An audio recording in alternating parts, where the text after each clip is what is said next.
Good evening everyone, welcome to my নিরুদ্দেশ যাত্রা YouTube channel. আজকে আমি তোমাদের সাথে আলোচনা করতে এলাম আইসিএসসি বোর্ডের বাংলা সিলেবাসের বামা গল্পটা নিয়ে। অলরেডি আমার ইউটিউব চ্যানেলে অনেক দিন আগেই আমি আপলোড করেছিলাম লালু গল্পটির এক্সপ্লেনেশন ভিডিও। আজকে আইসিএসসি বোর্ডের বামা গল্পটা নিয়ে বাংলার আমি আজকে আলোচনা করছি। এই বামা গল্পটা আইসিএসসি সিলেবাসে বেঙ্গলিতে পড়ানো হয়। তোমাদের যা বইটা রয়েছে সেই বইয়ের থেকে এই গল্পটা এবারে পরীক্ষার জন্য সত্যি খুব ইম্পর্টেন্ট, এবং এই গল্পটা বিভূতিভূষণ বন্দ্যোপাধ্যায়ের লেখা, এবং এই গল্পটা লাইন বাই লাইন ধরে আজকে আমি তোমাদের সাথে আলোচনা করব। এবং আলোচনার সাথে সাথে আমি কীরম ধরনের প্রশ্ন কোথা থেকে আসতে পারে, কোন লাইনগুলো খুব ইম্পর্টেন্ট, সেই জিনিসগুলো আমি বলে দেবো। তোমরা যদি পুরো আমার আলোচনাটা শোনো, গল্পটা কিন্তু তোমাদের মোটামুটি রেডি হয়ে যাবে, এবং কোশ্চেন আনসারও তোমরা লিখতে পারবে। তারপরে তো ইম্পর্টেন্ট কোশ্চেন আলাদা ভিডিও আমি বানিয়ে দেবো কীভাবে কোশ্চেন আনসার লিখতে হবে। মনে রাখবে তোমাদের কোশ্চেন প্যাটার্ন কিন্তু 3-3-2-2, মানে 3+3+2+3 বা 3+2+3+2 এরকম, বা 2+3+2+3 এরকম, মানে টোটাল 10 মার্কসের 2-3 করে করেই আসবে 10 মার্কসের কোশ্চেন, ঠিক আছে? এবারে আমি চলে আসছি আলোচনায়। আমি আলোচনায় আসার আগে প্রতিবারের মতো এবারেও বলবো, যারা আমার ভিডিও দেখছো বা আমার ভিডিও ফলো করো, তোমরা তোমাদের বন্ধুদের সাথে শেয়ার করো, যাতে তোমাদের জন্য আরও ভালো ভালো ভিডিও আমি রেডি করতে পারি, ঠিক আছে? এটা আমার তোমাদের কাছে একটা রিকোয়েস্ট। চলো এবারে পড়াশোনায় চলে আসি। খুব ভালো করে দেখো, বামা গল্প লিখেছেন বিভূতিভূষণ বন্দ্যোপাধ্যায়। বিভূতিভূষণ বন্দ্যোপাধ্যায়কে নিয়ে আলাদা করে কিছু বলার নেই। অলরেডি আমরা চাঁদের পাহাড় পড়ছি, আমরা সেখানেই ওনাকে খুব ভালো করে দেখেছি। ওনার প্রকৃতিভিত্তিক বর্ণনার কথাও আমরা সবাই জানি, কিন্তু এই গল্পটা একটু আলাদা ধরনের, ঠিক আছে? তবে গল্পটা আমি পড়তে পড়তে তোমাদের সাথে আলোচনা করছি। দেখো, গল্পটার প্রথমেই আমরা কি দেখতে পাচ্ছি? এখানে আমরা দেখতে পাচ্ছি, আমার যখন 22-24 বছর বয়স, তখন নানা দেশ বেড়ানোর একটা কাজ জুটে গেল আমার অদৃষ্টে। অর্থাৎ গল্পটা শুরু হচ্ছে উত্তম পুরুষে। লেখক নিজে এখানে কথক, ঠিক আছে? লেখক কোথাও যেন এখানে কথকের ভূমিকায় অভিনয় করছে, বা কথকের জবানিতেই লিখছেন। উত্তম পুরুষে গল্পটা লেখা। তাহলে কি বলছেন কথক? কি বলছে যে আমার যখন 22-24 বছর বয়স, তখন নানা দেশ বেড়ানোর একটা কাজ জুটে গেল আমার অদৃষ্টে। তখন আমি দৈব ঔষধের মাধুরী বিক্রি করে বেড়াতুম। 22-24 বছর বয়সে লেখক দৈব ঔষধের মাধুরী বিক্রি করে বেড়াতেন, ঠিক আছে? চুচুড়ো সতীশ কবিরাজের তরফ থেকে মাইনে ও রাহা খরচ পেতুম। অল্প বয়সের প্রথম চাকরি খুব উৎসাহের সাথেই করতুম। লাইনটা আন্ডারলাইন করো, খুব উৎসাহের সাথেই করতুম। কে কোন জিনিসটি খুব উৎসাহের সাথে করতো, এই প্রশ্নটা। অর্থাৎ 22-24 বছর বয়সে কথক কাজ করতেন কোথায়? চুচুড়োর সতীশ কবিরাজের কাছে, ঠিক আছে?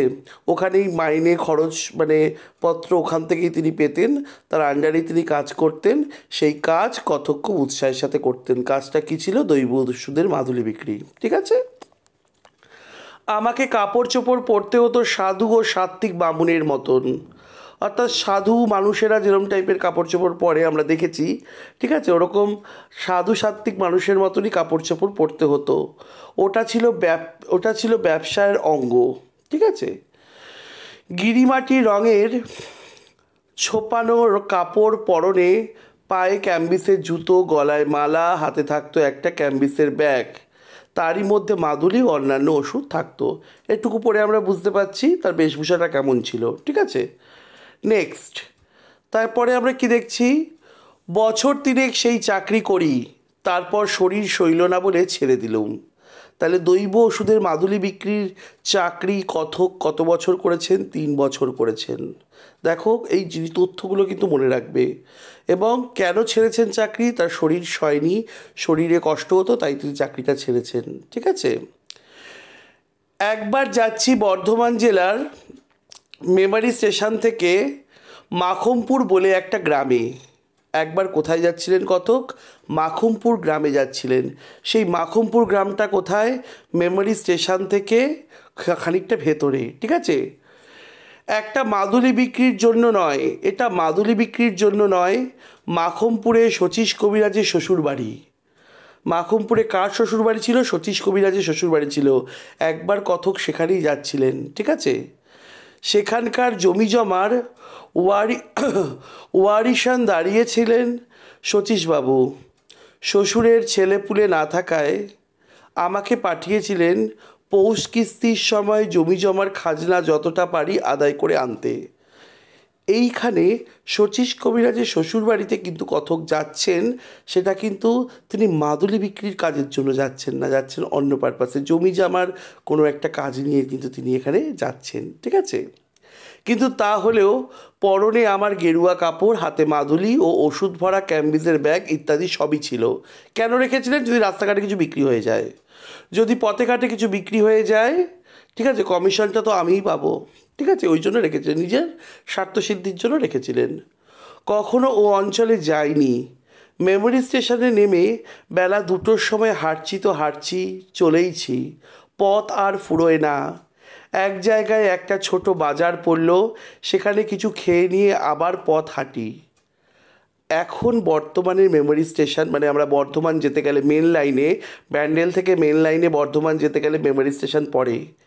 সেই মেমোরি স্টেশনের এখন অবস্থা আর বিভূতিভূষণ যে সময়ের কথা লিখছেন সেই সময়ের অবস্থা আকাশ আর পাতাল তফাৎ। এখন অনেক উন্নত, কিন্তু তখন এতটা অনেকটাই মানে কী ছিল, পুরো গ্রাম এলাকা ছিল ওই জায়গাটা। তাই বলছে দোকান পাশারও খুব একটা বেশি ছিল না সেই সময়। তাই কথক এই অঞ্চলে কখনো আসেননি। মেমারি স্টেশন থেকে নেমে বেলা 2টোর সময় হাঁটছি তো হাঁটছি, চলেছি। তাহলে কথক কখন ট্রেন থেকে নেমেছেন? দুপুর 2টোয়। তারপরে হাঁটা শুরু করেছেন, পথ আর ফুরোয় না। এক জায়গায় একটা ছোট বাজার পড়লেও সেখানে কিছু খেয়ে নিয়ে আবার পথে হাঁটা। গ্রামে গ্রামে ওষুধ বিক্রি করে বেশ কিছু রোজগারও করা গেল। দেরিও হলো বিশেষ করে সেই জন্য। তাহলে কথকের দেরি কেন হয়েছিল? ওষুধ বিক্রি করার জন্য, ঠিক আছে? এই লাইনটা আন্ডারলাইন করে রাখো, দেরিও হলো বিশেষ করে সেই জন্য।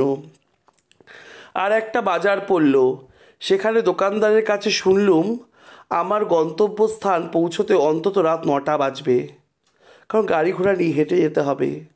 কথক যেখানে যেতে চাইছেন মাখমপুর গ্রামে, সেখানে পৌঁছাতে রাত 9টা বাজবে।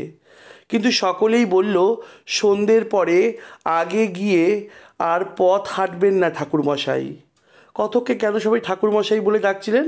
কারণ তিনি ওরকম সাত্ত্বিক, সাধু সাত্ত্বিকের মতো কাপড় পরেছিলেন, তাই।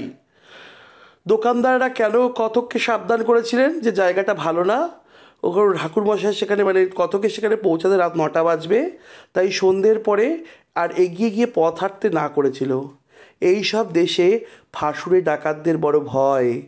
বিদেশি দেখলে মেরে ধরে যথা সর্বস্ব কেড়ে নেয়।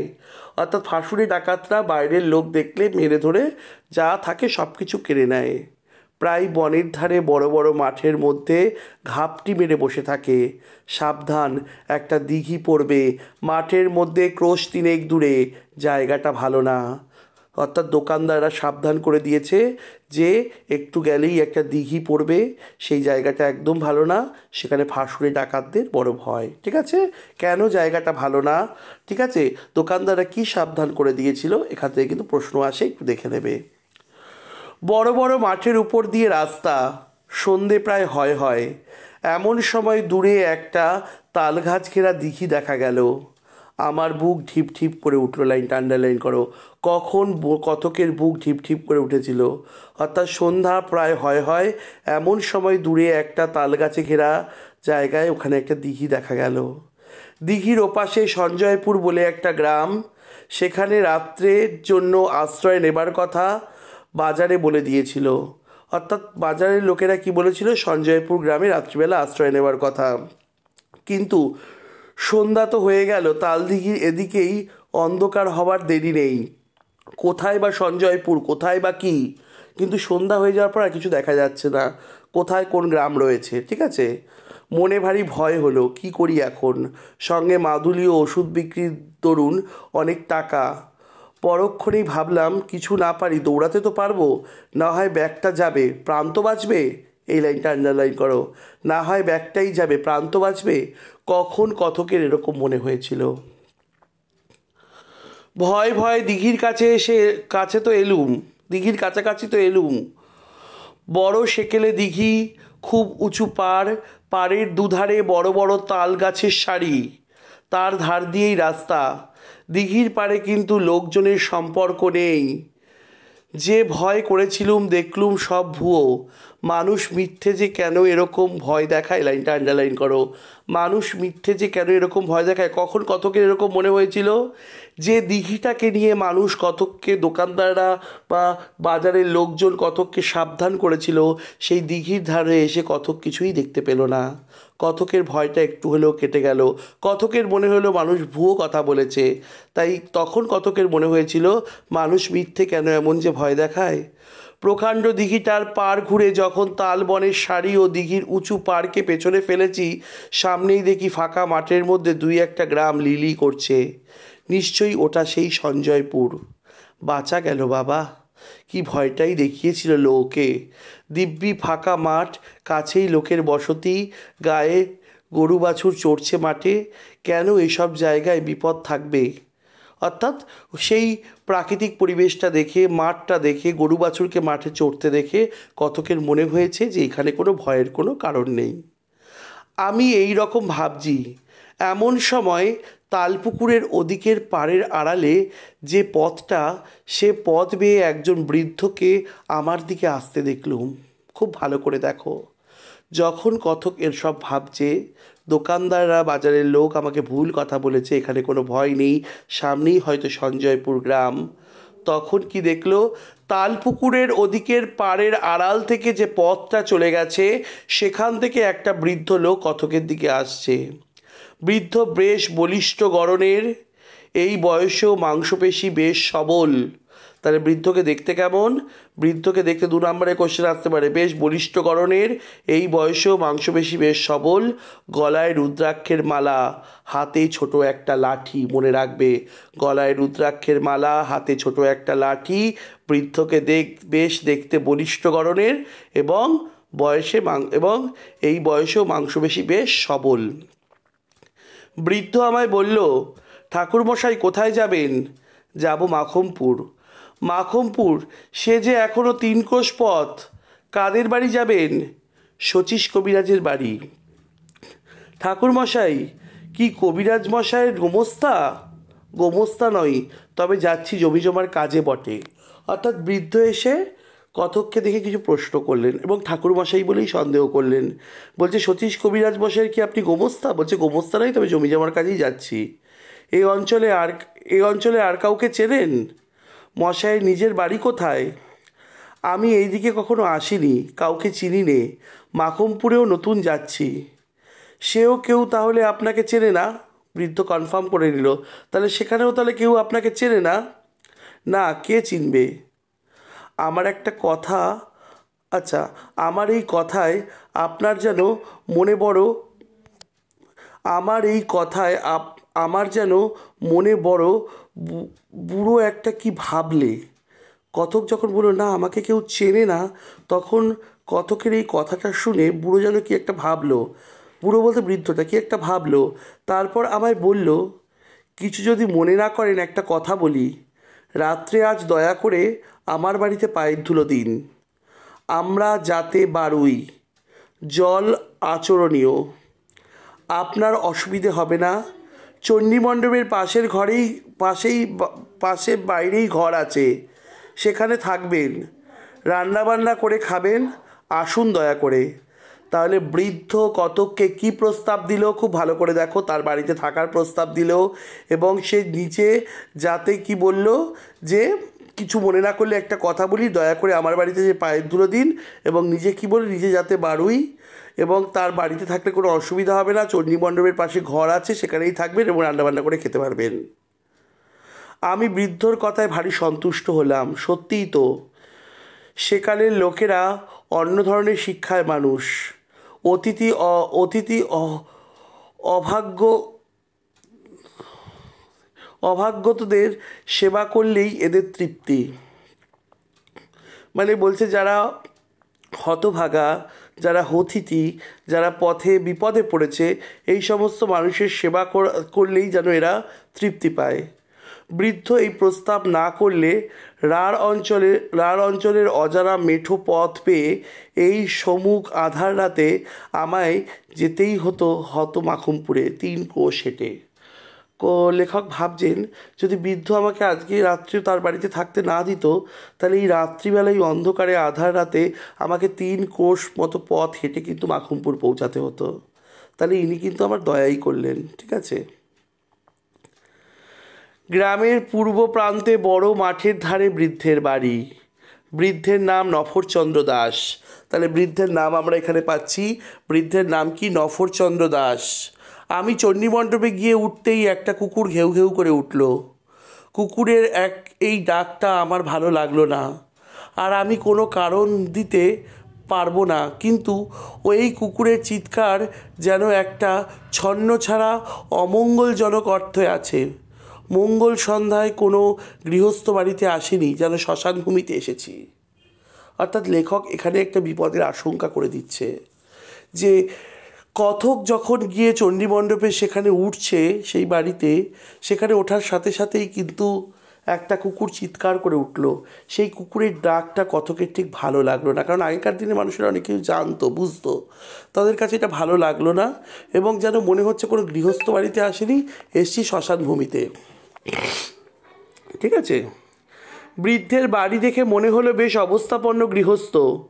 বাড়ির উঠানে সারি সারি 3টে বড় বড় ধানের গোলা, গোলার মধ্যে প্রকাণ্ড গোয়াল ঘর, বলদ ও গাইয়ের প্রায় 20-22টা, অন্তঃপুরের দিকে 4খানা বড় বড় 8চালা ঘর, বাইরের এই চণ্ডীমণ্ডপ ও তার পাশে আর 1খানা কুঠিরি। এই কুঠিরিতেই থাকার ব্যবস্থা করে দিয়েছেন কথককে। ঠিক আছে।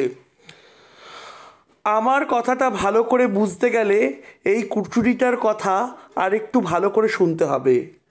কুঠুরিটাকে চণ্ডীমণ্ডপ সংলগ্ন একটা কামরাও বলা যায়, কারণ এই সরু রোয়াকের দ্বারা চণ্ডীমণ্ডপের পেছনের দিকের সঙ্গে সংলগ্ন, অথচ দোর বন্ধ করে দিলে বাইরের বাড়ির সঙ্গে এর সম্পর্ক চলে গিয়েছে। এটা ভেতর বাড়ির একখানা ঘরের সামিল হয়ে দাঁড়ায়। অর্থাৎ চণ্ডীমণ্ডপের সঙ্গে যে কুঠুরিটা রয়েছে, সেই কুঠুরিটার সাথে মানে একটা সম্পর্ক আছে। কীরকম? সেই বাইরে থেকে দরজা বন্ধ করে দিলে কুঠুরিটা যেন ওদের ঘরের ভেতর থেকেই এই কুঠুরিতে আসা যায়। ঠিক আছে, একটা হয়ে দাঁড়ায়। আমার বাসা দেওয়া হলো কুঠুরিতে। কুঠুরির এক পাশে ছোট একটা চালা, সেখানে আমার রান্নার আয়োজন করে দিয়েছে। হাত মুখ ধুয়ে সুস্থ হয়ে আমি বিশ্রাম করছি। গৃহস্থ স্বামী এসে বললেন, ঠাকুরমশাই রান্না চাপান, আর রাত করেন কেন? আমি রান্না চালায় বসে রান্না চড়িয়ে দিতে যাচ্ছি, এমন সময় দেখি একটি বাড়ির বউ ভেতর থেকে একগাছা ঝাঁটা হাতে এসে আমার রান্না চালার সামনে দিয়ে ঢুকে ও ঝাড় দিতে লাগলো।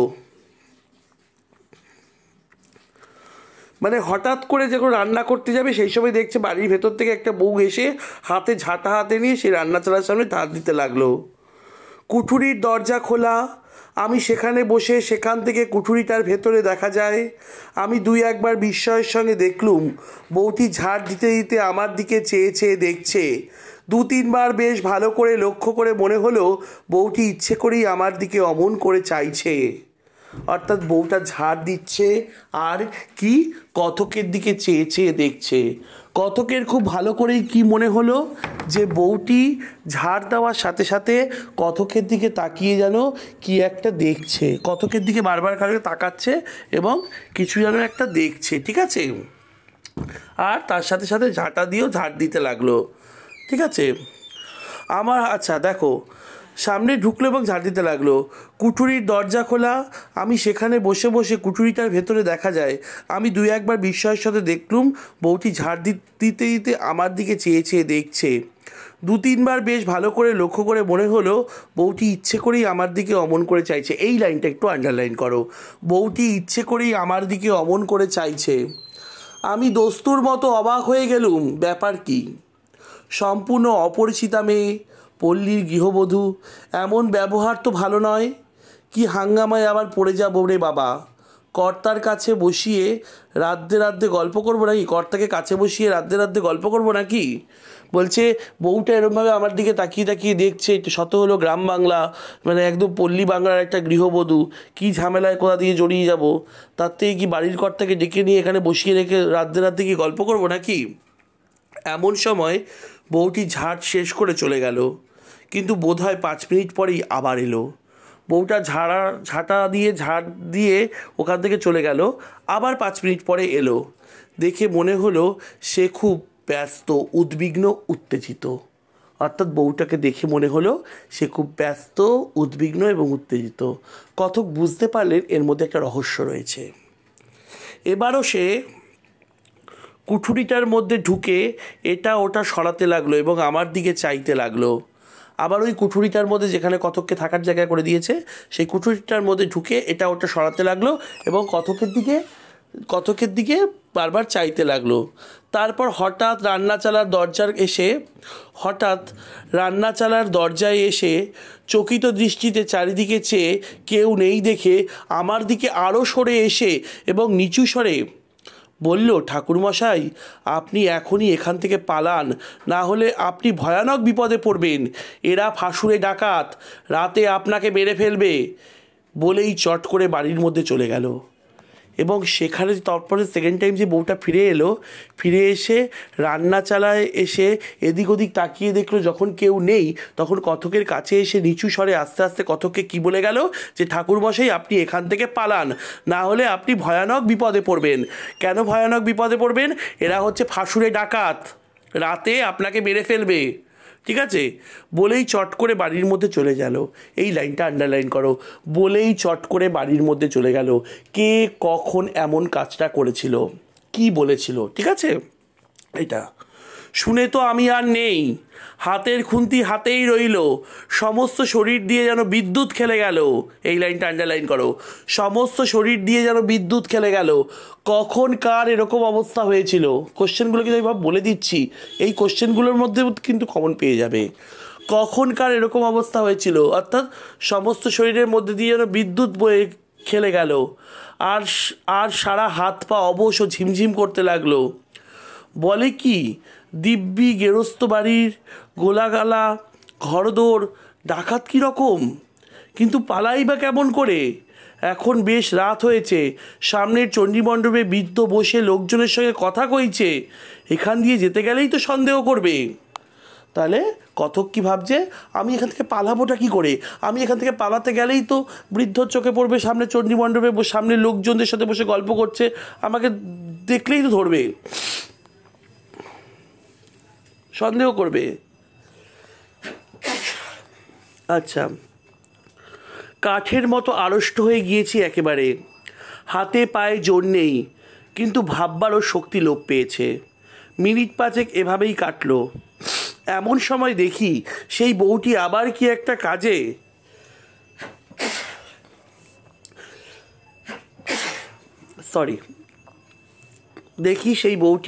একটা কাজে কুঠুরির মধ্যে ঢুকে খোলা দরজা দিয়ে আমার দিকে চেয়ে দাঁড়িয়ে রইল।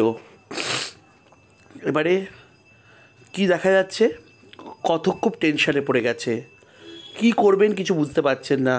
5 মিনিট পরে দেখতে পেল সেই বউটা আবার একটা কোনো কাছে কুঠুরির মধ্যে এসে সেখানে দরজা খুলে কথকের দিকে তাকিয়ে দাঁড়িয়ে রয়েছে। মেয়েটির কথা বলবার পূর্বেই আমি বললুম, তুমি যে হও, তুমি পরম দয়াময়ী, বলে দাও কোন পথে কিভাবে পালাবো। কথক বউটিকে দেখে বলছে, তুমি যেই হও, তুমি খুব দয়া করছো আমার, তুমি বলে দাও আমি কোন পথে কিভাবে পালাবো। বউটি চাপা গলায় বলল, সেজন্যই এলুম, সব দেখে এলুম, পালাবার পথ নেই, ওরা ঘাঁটি আগলে রেখেছে। বলছে আপনি এখান থেকে পালাতে পারবেন না, ওরা ঘাঁটি আগলে রেখেছে। বউটি চাপা গলায় বলল, সেই জন্যই এলুম, আপনাকে বাঁচানোর জন্যই এলুম, আপনি এখান থেকে পালাতে পারবেন না, ওরা ঘাঁটি আগলে রেখেছে। আমি বললুম, তবে উপায়? মেয়েটি বলল, একটা মাত্র উপায় আছে, তাও আমি ভেবে এসেছি। মেয়েটি মানে কথককে বাঁচানোর একটা উপায় ভেবে এসেছে। কি উপায়? আমি এ বাড়িতে আর ব্রহ্মহত্যা হতে দেব না, হ্যাঁ, ঠিক আছে, মানে এই বাড়িতে অনেক ব্রাহ্মণ হত্যা হয়েছে, আমি আর এই বাড়িতে ব্রাহ্মণ হত্যা হতে দেবো না। অনেক সহ্য করেছি, আর করব না। দাঁড়ান ঠাকুরমশাই, আর একবার বাড়ির মধ্যে থেকে আসি, নইলে সন্দেহ করবে। বলছে আপনি একটু দাঁড়ান, আমি আরেকবার বাড়ির ভেতর থেকে আসছি, নাহলে সন্দেহ করবে। মিনিট পাঁচেক পরে বউটি আবার এলো, চকিত দৃষ্টিতে চারিদিকে চেয়ে বলল, শুনুন আমার উপায়, এই কথা কটা মনে রাখুন বলে লোকটি মানে সেই মেয়েটি আবার এলো, এই বাড়িটা দেখে এলো কেউ চারদিকে আছে কিনা দেখে দেখে আবার ঠাকুরমশাইয়ের কাছে এলো 5 মিনিট পর। এসে ঠাকুরমশাই বলতে কতককে বলছে যে শুনুন আপনার বাঁচার উপায়, এই কটা কথা আমি বলছি, আমার কথাগুলো কিন্তু মনে রাখুন। কি বলল, কি কথা বলল? মনে যদি রাখতে পারেন তবে বাঁচতে পারবেন। বলছে আপনি যদি আমার কথাগুলো মনে রাখতে পারেন তবেই বাঁচতে পারবেন। আমার নাম বামা। তাহলে মেয়েটির নাম কি? বামা। এখানে আমরা বুঝতে পারছি গল্পটা হচ্ছে চরিত্রধর্মী নামকরণ, ঠিক আছে। আমার নাম বামা, আমি এ বাড়ির মেঝো বউ, আমার বাপের বাড়ির গ্রামের নাম কুসুমপুর। কতগুলো তথ্য ভালো করে দেখো, মেয়েটি কি কথা বলেছিল, ঠিক আছে, ঠাকুরমশাইকে বাঁচানোর জন্য। এইখান থেকে কিন্তু একটা কোশ্চেন আসে, ঠাকুরমশাইকে বাঁচানোর জন্য মেয়েটি কী কথা বলেছিল, এই তথ্যগুলো কিন্তু মনে রাখতে হবে। অর্থাৎ মেয়েটি বলেছিল তার নাম বামা, সে এ বাড়ির মেঝো বউ, তার বাপের বাড়ির গ্রামের নাম হচ্ছে কুসুমপুর, জেলা বর্ধমান, থানা রায়না। আমার বাপের নাম হরিদাস মজুমদার, জ্যাঠামশাইয়ের নাম পাঁচকড়ি মজুমদার। তাহলে বামার বাবার নাম হচ্ছে হরিদাস মজুমদার, জ্যাঠামশাইয়ের নাম হচ্ছে গিয়ে পাঁচকড়ি মজুমদার। আমরা 2 বোন। আমার দিদির নাম খান্তমণি, বিয়ে হয়েছে সামন্তপুর, তেওটা, বর্ধমান জেলা। শ্বশুরের নাম দুর্লভ দাস, সবই জাতে বারুই। তাহলে কি বলল?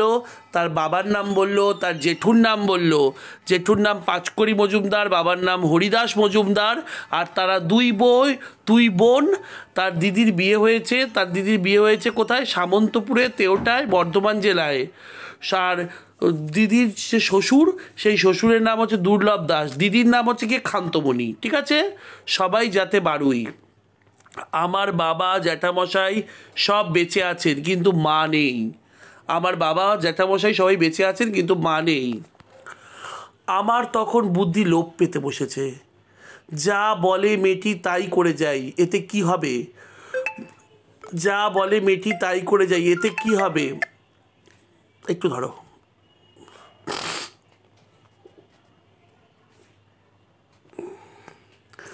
বউটি তখন একবার বাড়ির মধ্যে যায়, আবার অল্প মিনিটের জন্য ফিরে এসে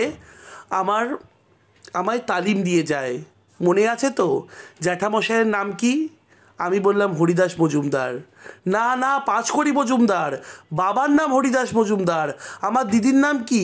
শ্বশুরবাড়ি কোন গ্রামে? খান্তমণি। শ্বশুরবাড়ি আপনি সব মাটি করলেন দেখছি।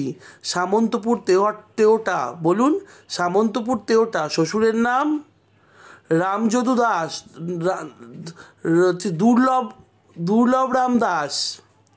অবশেষে 10-12 মিনিটের মধ্যে আমার কাছে সব পরিষ্কার হয়ে এসেছে।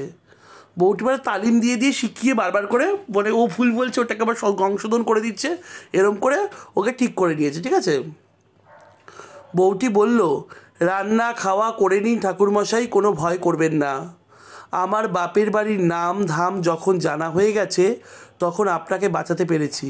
এখন শুনুন, খাওয়া দাওয়ার পরেই শ্বশুরমশাইয়ের কাছে আমার বাপের বাড়ির পরিচয় দিয়ে বলবেন আপনি তাদের গুরুবংশ। আমার নাম বলে জিজ্ঞাসা করবেন আমার বিয়ে হয়েছে কোথায় জানো কি?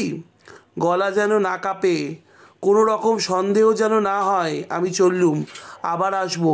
আপনি শ্বশুরকে বলবার পরে কিন্তু দেরি করবেন না বেশি, বিপদ কখন হয় বলা তো যায় না।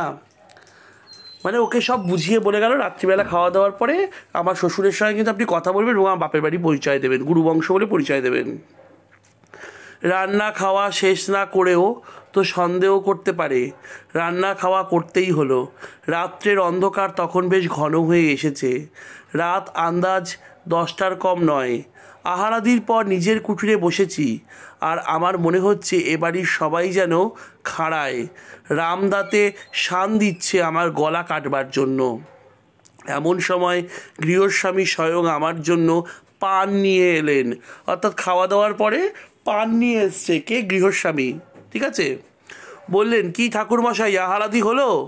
এখন দিব্যি করে শুয়ে পড়ুন, মশারিটা টাঙিয়ে দিয়ে যাচ্ছি, রাত হয়েছে, আর দেরি করবেন না। আমি বললুম, হ্যাঁ, একটা কথা বলি। আমাদের এক মন্ত্রশিষ্য, বাড়ি কুসুমপুর, থানা রায়না, নাম পাঁচকড়ি হরিদাস মজুমদার, তার একটি মেয়ের নাম বামা। এদিকেই কোথায় বিয়ে হয়েছে। তারাও যাতে তোমাদের বাড়ুই কিনা, তাই হয়তো চিনলেও চিনতে পারো। মেয়েটির জ্যাঠা দুর্লভ রাম পাঁচকড়ি আমায় বলে দিয়েছিল মেয়েটির শ্বশুরবাড়ির খোঁজ করে একবার সেখানে যেতে, তাও যখন এলুম এদেশে। আমার কথা শুনে বৃদ্ধ যেন কেমন হয়ে গেল। অর্থাৎ বৃদ্ধ এই কথাগুলো শুনে যখন রাত্রিবেলা বলছে কথক, এই কথাগুলো বামা যেটা শিখিয়ে দিয়ে গেছে সেই কথাগুলো যখন কথক বলছে, বৃদ্ধ শুনে যেন কেমন হয়ে গেল। আমার দিকে অবাক হয়ে চেয়ে রইল। লাইনটা আন্ডারলাইন করো, খুব ইম্পর্টেন্ট লাইন।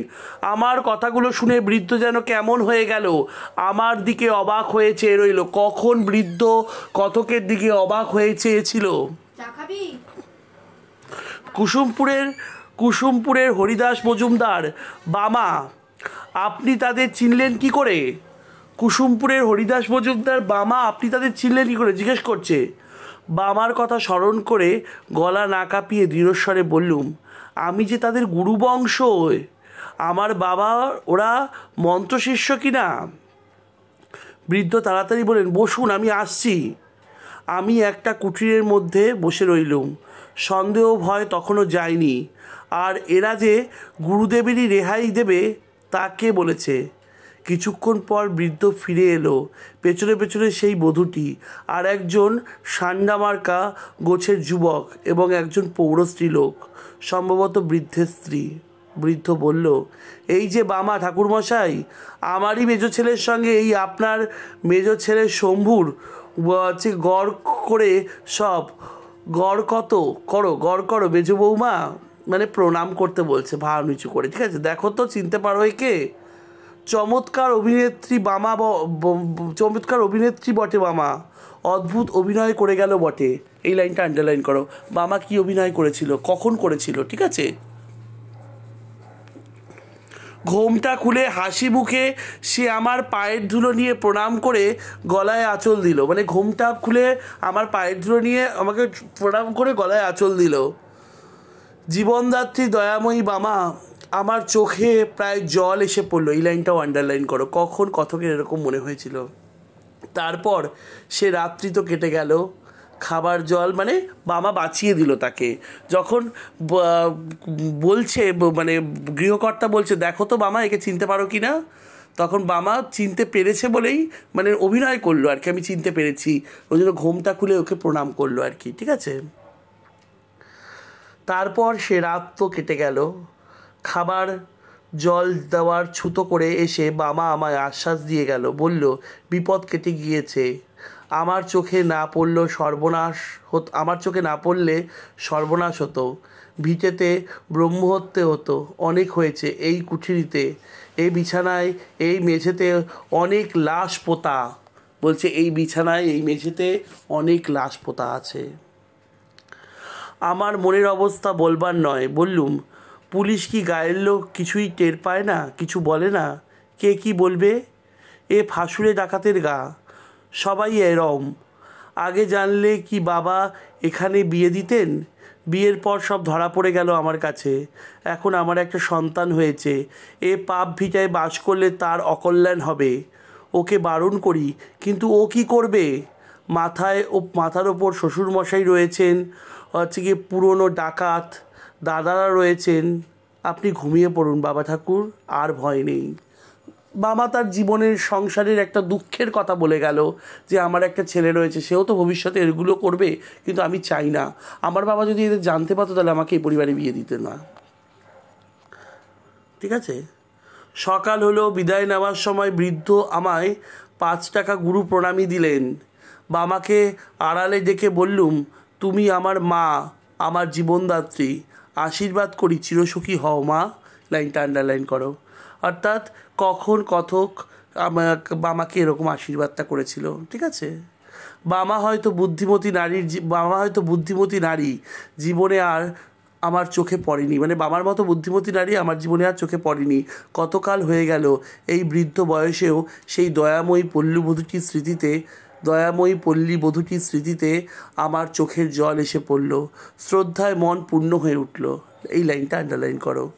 দয়াময়ী পল্লীবধূটির স্মৃতিতে আমার চোখে জল এসে পড়ল, শ্রদ্ধায় মন পূর্ণ হয়ে উঠল। আজকে অনেকগুলো বছর কেটে গেছে, যখন কথক গল্পটা লিখছেন তখন তার অনেক অতীতের কথা তিনি স্মরণ করতে বসছেন, যখন তার 22-23 বছর বয়স।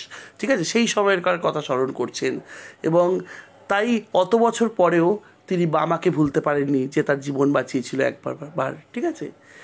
এই ছিল গল্প, আজকে আলোচনা করে দিলাম। কি কি প্রশ্ন আসতে পারে আমি সেটাও বলে দিলাম, পরে কোশ্চেন আনসারের ভিডিও আমি পরে নিয়ে আসবো। আগে কিছু এক্সপ্লেন করে নিই কয়েকটা গল্প, তারপরে কোশ্চেন আনসার আস্তে আস্তে আলোচনা করব।